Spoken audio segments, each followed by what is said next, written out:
బెల్లుగూడలో bumper offer 3,75,00,000 G+2 4 BHK villa కొనండి. నెలకు 1,00,000 rent guarantee. Terms and conditions apply. వెనకాల black smoke కనిపిస్తుంది కదా, అది షిప్ నుంచి వస్తుంది కాదు, ఒక ఐలాండ్ది, ఇరాన్ వాళ్ళది. లాస్ట్ 3 days నుంచి వెళ్ళి ఆ ఐలాండ్ మీద ఇప్పటికి ఒక 50 మిసైల్స్ వేస్తుంటారు. డమ్ డమ్ డమ్ ఆ సౌండ్ రోజు విని విని అలవాటు అయిపోయింది అనమాట. సో వచ్చిన ప్రతిసారి అట్లా బ్లాక్ స్మోక్ అనిపిస్తే ఈ రోజు కూడా వేసిందా మిసైల్స్, ఆ ఫీలింగ్ లో ఉన్నా నేను. ల్యాండ్ మీద వేస్తే అంత టెన్షన్ ఏమి ఉండదు, బట్ షిప్ల మీద అటాక్స్ మళ్ళీ స్టార్ట్ అయ్యాయి.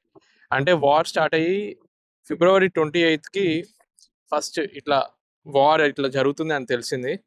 ఈ రోజు March 11th నేను ఈ వీడియో చేస్తున్న రోజు జస్ట్ ఇప్పుడే న్యూస్ మొత్తం చదివి దాని మీద రీసెర్చ్ చేసి అసలు ఏం జరుగుతుందా అని చెప్పి మీకు అప్డేట్ ఇద్దామని చెప్పి ఈ వీడియో చేస్తున్నాను. బట్ ఈవెన్ నైట్ టైంలో కూడా అలర్ట్గా పడుకోవాల్సి వస్తుంది. అంటే మనస్ఫూర్తిగా పడుకునే అట్లా అనిపించట్లేదు, ఎందుకంటే ఎప్పుడు ఏం జరుగుతుందో తెలియదు. ఇప్పుడు యుఏఈలో యాంకర్ అయిన 2 షిప్స్ మీద అటాక్ జరిగింది. ఇప్పుడు నేను ఉన్నది అక్కడే, ఐ మీన్ యుఏఈ దగ్గరలోనే. అంటే మాకు చుట్టుపక్కల ఎన్ని షిప్స్ ఉన్నాయి చూడండి. ఈ షిప్లలో ఏదో ఒక ర్యాండమ్గా వాళ్ళు సెలెక్ట్ చేసుకొని మేబీ ఇజ్రాయెల్, యుఎస్ కి రిలేటెడ్ ఫ్రెండ్స్ కానీ అటువంటి ఫ్లాగ్డ్ షిప్స్ ఏమైనా ఉంటే వాటిని ఏం ఎక్కువ చేస్తున్నారు అనుకుందాం. 3 షిప్లని ఈరోజు అటాక్ చేసిండ్రు. ఒకటి స్ట్రేట్ ఆఫ్ హార్మోస్లో. ఆ షిప్ డీటెయిల్స్ అన్ని మీకు ఆ షిప్ ఫోటోస్ చూపిస్తే ఎక్స్ప్లెయిన్ చేస్తాను. రెండేమో బల్క్ క్యారియర్లు, ఒకటేమో కంటైనర్ వెజిల్. కంటైనర్ వెజిల్ ఏదైతే ఉందో ఆ షిప్కి చాలా డ్యామేజ్ జరిగింది. బట్ ఓవరాల్గా ఇప్పటి వరకు జరిగిన షిప్స్ అటాక్స్లో ఆల్మోస్ట్ 7 సీఫేరర్స్ చనిపోయారు. అంటే ఎటువంటి రిలేషన్ లేదు, అంటే వాళ్ళు ఏ మిలిటరీకి సంబంధించిన వాళ్ళు కాదు, జస్ట్ కామన్ సివిలియన్స్ చనిపోయారు. మెర్చెంట్ నేవీకి రిలేటెడ్ సీఫేరర్స్ 7 చనిపోయారు. ఇప్పటికి చాలా మంది సెవరల్గా ఇంజూర్డ్ అయ్యారు. అందరూ వేరే దేశాల గురించి మాట్లాడుకుంటున్నారు, రాజకీయాల గురించి మాట్లాడుకుంటున్నారు, బిజినెస్ గురించి మాట్లాడుతున్నారు, ట్రేడ్ గురించి మాట్లాడుతున్నారు. ఈ చనిపోయిన వాళ్ళ గురించి ఎందుకు మాట్లాడట్లేదు? ఈ మనుషుల గురించి ఎందుకు పట్టించుకోవట్లేదు? ఎంతసేపు ఎంత మనకి ఆర్థికంగా నష్టం జరుగుతుందన్న ఆ ఫిలాసఫీ, ఆ థింకింగ్లోనే ప్రపంచం మొత్తం ఆలోచిస్తుంది. ఏం పాపం చేయని ఇంతమంది చనిపోతుంటే దీని మీద అసలు 0.1% కూడా మీడియా కాన్సన్ట్రేట్ చేయట్లేదు. అందుకే ఇంట్లో వాళ్ళు వద్దన్నా కానీ నాకే మనసొప్పక నేను వీడియో చేస్తున్నాను. రోజుకి వార్ కొన్ని రోజుల తర్వాత తగ్గుముఖం పట్టుది, వాళ్ళకి చిరాకు లేసి వదిలేస్తారు, డబ్బులన్నీ నష్టపోతున్నాం అని అనుకుంటారని నా ఒక థింకింగ్ ఉండే, పాజిటివ్ థింకింగ్. బట్ ఈరోజు మళ్ళీ 3 షిప్ల మీద వాళ్ళు అటాక్ చేసిండ్రు అనగానే భయం మొదలైంది. ఎందుకంటే 2 షిప్లు యుఏఈలో ఇట్లా అవుటర్ యాంకరేజ్లో ఉన్న షిప్ల మీద అటాక్ అయ్యాయి. ఒకటేమో స్ట్రేట్ ఆఫ్ హార్మోస్కి నార్త్లో అటాక్ అయింది. వాళ్ళు ప్రొజెక్టైల్స్ తోటి, అంటే మిజైల్స్ యూజ్ చేసి అటాక్ చేశారు ఆ షిప్స్కి.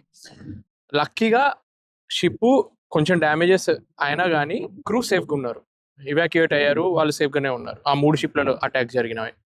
కాకపోతే ఇప్పుడు ఇజ్రాయెల్, అమెరికా ఎంత దారుణంగా ఇరాన్ మీద విరుచుకుపడి దాడి చేస్తుందో, ఇరాన్ ఏం చేస్తుందంటే వాళ్ళ సౌరభత్వాన్ని కాపాడుకోవడానికి అది వాళ్ళకి స్ట్రేట్ ఆఫ్ హార్మోస్ అన్నది వాళ్ళ కంట్రోల్లో ఉంది. సో వాళ్ళు ఏం చేస్తున్నారంటే, ఒకప్పుడు 1980లో సీ మైన్స్, నేవల్ మైన్స్ అని కూడా అంటారు, ఇవి ఎట్లా పనిచేస్తాయి అంటే, ఇప్పుడు మనం సినిమాలలో చూస్తాం కదా, సరిహద్దులు దాటకుండా ఉండాలని చెప్పి ల్యాండ్స్లో అప్పుడప్పుడు మైన్స్ని వాళ్ళు పెడతారు. ఆ కాలు తీస్తుంటేనే పేలిపోతుంది ట్రిగ్గర్ అయ్యి. సేమ్ అదేవిధంగా సముద్రంలో కూడా సీ మైన్స్ని కానీ నేవల్ మైన్స్ని అట్లా అరేంజ్ చేయవచ్చు. అవి ఎంత ఇప్పుడు టెక్నాలజీ పెరిగిన కొద్దీ, ఒకప్పుడు ఎలా ఉండే అంటే ఈ సీ మైన్స్, నేవల్ మైన్స్ ఆ సముద్రంలో చైన్తో కట్టే టెక్నాలజీ తోటి కొన్ని సీ మైన్స్ ఉండేటివి.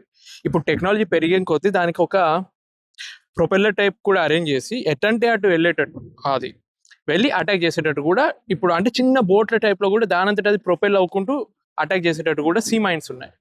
ఇవి ఎంత బాగా వర్క్ చేస్తాయి అంటే, షిప్ తాకినప్పుడు దాని కింది భాగం కానీ ఏదైనా తాకితే పేలిపోద్ది, లేదంటే ఆ సీ మైన్కి మ్యాగ్నెటిక్ రేంజ్కి ఏదైనా షిప్ వచ్చినా కానీ పేలిపోద్ది.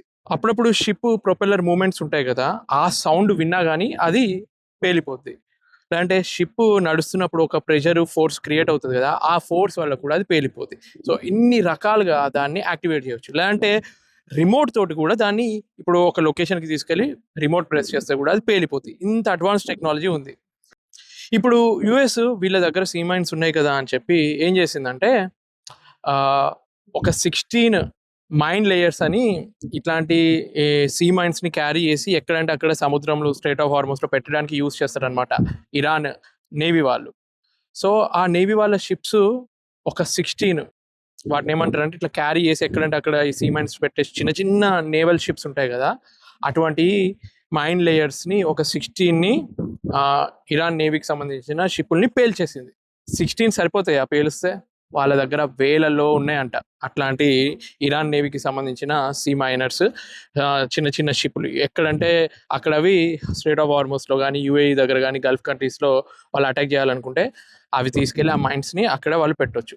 ఎంత డేంజర్ అంటే ఇన్ ఫ్యూచర్లో వాళ్ళు తలుచుకుంటే ఇరాన్ వాళ్ళు స్ట్రేట్ ఆఫ్ హార్మోస్ క్రాస్ చేయాలి అంటే, అది దాటాలంటే బాంబులు వర్షం ఎప్పుడు కురుస్తుందా అని భయపడుకుంటూ వెళ్లాల్సిన పరిస్థితి వాళ్ళు క్రియేట్ చేసేటట్టు ఉంది. ఎందుకంటే అటు యుఎస్ ఇజ్రాయెల్ తగ్గట్లేదు, ఇరాన్ కూడా మేము ఏమైనా తక్కువ తిన్నామా, మీరు అట్లా అటాక్ చేస్తే మేము కూడా మా దగ్గర ఉన్నాయి. మేము ఒకప్పుడు వీళ్ళు 1980లో ఇట్లా సముద్రంలో షిప్స్ మీద అటాక్ చేసేది, ఇరాన్ ఇరాక్ యుద్ధం జరుగుతున్నప్పుడు అట్లా యూజ్ చేసేది. మళ్ళీ అదే పాత టెక్నాలజీని కొత్త అడ్వాన్స్డ్ ఈ సీ మైన్స్ తోటి అటాక్ చేయడానికి ఈ రోజు నుంచి వాళ్ళు స్టార్ట్ చేసిండ్రు. ఎంత డేంజర్ సిచ్యువేషన్ అంటే ఈవెన్ ట్రంప్ కూడా మీరు ఏవైతే సీ మైన్స్ పెట్టారో అవి తీసేయండి అని మీడియాలో చెప్పిండు అంటే అర్థం చేసుకోండి ఏ రేంజ్లో వాళ్ళు సీ మైన్స్ని స్ట్రేట్ ఆఫ్ హార్మోస్లో ప్లాన్ చేశారు. నేను మరీ ఓవర్గా హైప్ చేసి చెప్తున్నా అనుకోకండి. ఒక్క సీ మైన్ 50 kgs నుంచి 1000 kg వరకు బాంబు మెటీరియల్ని, ఎక్స్ప్లోజివ్స్ని క్యారీ చేయగలదు. డిపెండ్స్ ఆన్ దట్ సైజ్, దాని సైజుకి తగ్గట్టు 1000 kgకి సంబంధించిన ఎక్స్ప్లోజివ్స్ ఒక్క మైండ్లో ఉన్నాయంటే అర్థం చేసుకోండి ఎంత విధ్వంసం క్రియేట్ చేయగలదు. అందరు అనుకుంటున్నట్టు యుఎస్ ఇజ్రాయెల్ చాలా స్ట్రాంగ్ అనుకుంటారు, బట్ ఇరాన్ వాళ్ళ ముందట కొంచెం తక్కువైనా కానీ అనుకున్నంత తీసి పారేసే అంత స్టేజ్లో లేదు. వాళ్ళ దగ్గర ఇరాన్కి సంబంధించిన ఎన్నో ఇట్లాంటి చిన్న చిన్న నేవల్ షిప్స్, ఇట్లాంటి మైన్స్ని పెట్టవచ్చు, సీ మైన్స్ని. ప్లస్ సబ్మరైన్స్ కూడా వాళ్ళకి ఎన్నో ఉన్నాయి. ఆ సబ్మరైన్స్ తోటి కూడా సముద్రపు భూగర్భంలో కూడా ఇట్లాంటి మైన్స్ని వాళ్ళు అమర్చవచ్చు. అసలు మేము నావిగేషన్లో కూడా ఎంత ప్రాబ్లం ఫేస్ చేస్తున్నాం అంటే ఇక్కడ ఉన్న ప్రతి షిప్కి GPS స్పూఫింగ్ జరుగుతుంది. అంటే మాకు కరెక్ట్ మేము ఉన్న లొకేషన్ కూడా మాకు దొరకట్లేదు. మీకు చూపిస్తాను మా ఎగ్డీస్ మీద ఎట్లా మేమున్న లొకేషన్ ఒక దగ్గర ఉంది, కానీ అది చూపించేది ఒక లొకేషన్ చూపిస్తుంది. నేను ఇప్పుడు ఈ వీడియో పోస్ట్ చేస్తే నేను మా ఇంట్లో వాళ్ళతో ఒక 2-3 రోజులు మాట్లాడలేను, ఎందుకంటే నాకు డైలీ లిమిట్ ఇంతే ఇంటర్నెట్ యూజ్ చేయాలి అన్నట్టు ఉంటుంది. దాన్ని నేను సాక్రిఫైస్ చేసి ఈ వీడియో చేస్తున్నందుకు మీరు అర్థం చేసుకోండి. ఎవరైతే మెరైనర్స్ ఉన్నారో వాళ్ళకి ఇన్ఫర్మేషన్ మీ ఫ్యామిలీ మెంబర్స్ అయినా ఎప్పుడైనా మాట్లాడినప్పుడు చెప్పండి, స్ట్రేట్ ఆఫ్ హార్మోస్ని క్రాస్ చేయడానికి అస్సలు సాహసం చేయకండి.